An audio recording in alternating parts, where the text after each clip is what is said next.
What's the latest on that as he heads into this important 7-8 game tonight? Yeah, guys, I'm told it's in pretty good shape, all things considered, given how it felt when he first came back, about 10 days, 2 weeks ago, re-injured it. Then he tweaked it against New Orleans on the last day of the regular season. But then it feels pretty good and about as good as it's going to be. And like Alan said, without an extended period of rest in the offseason, it's not going to be 100%. And he's resigned himself to that in the playoffs, that he's going to probably have to play with discomfort, some discomfort in it throughout. Well, let's go to the East Coast for a second with the Boston Celtics. Jayson Tatum dropped 50 points last night in a win, helped them get the 7th seed. But if you were to epitomize, what's happened this year in Boston ultimately?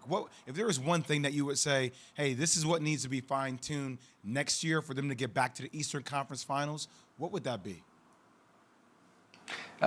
Jay, they need more talent. I mean, they've had a talent drain there over the last few years that's eaten away at their core players, but also at their depth. And you saw a bench this year that wasn't nearly good enough. Certainly they had injuries. They had COVID.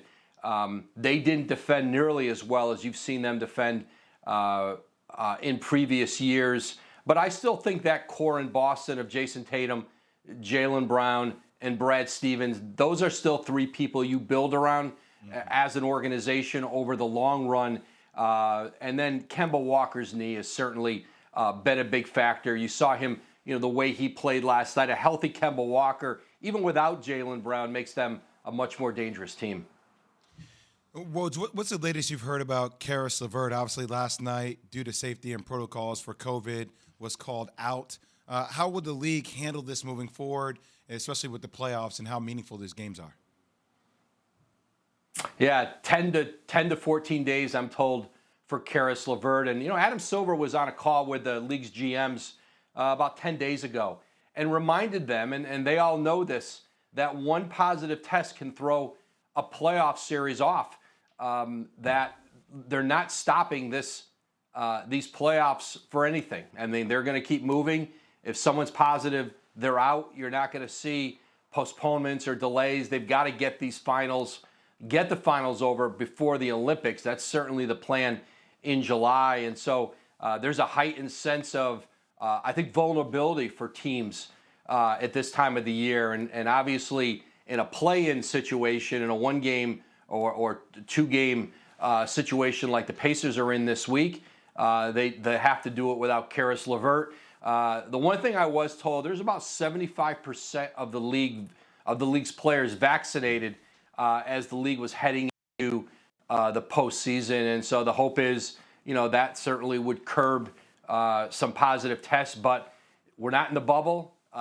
Players are all living in a world that is opening up outside of them.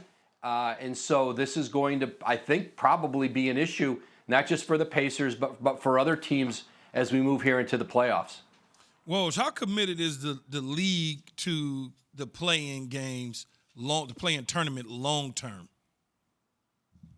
Yeah, Keyshawn, very, very committed. The league, I think the league really wants to keep moving forward with this. They really push teams to get this voted in over the last few years. And I think just, listen, for our industry, for television, I think they think it's important. I think for just getting some juice around the end of the regular season, that just a flat 82-game schedule, 72-game schedule this year. But when they go back to that 82-game schedule, that they need more than that in this era to generate fan interest, to get excitement. And listen, part of it too is to try to curb some tanking in the league. There was still tanking. There's always going to be some tanking.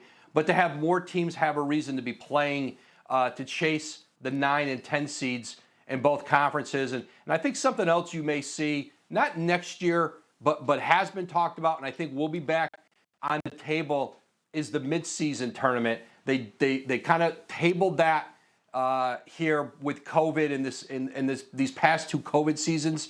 Tabled conversation on a midseason tournament. It's more of a European model.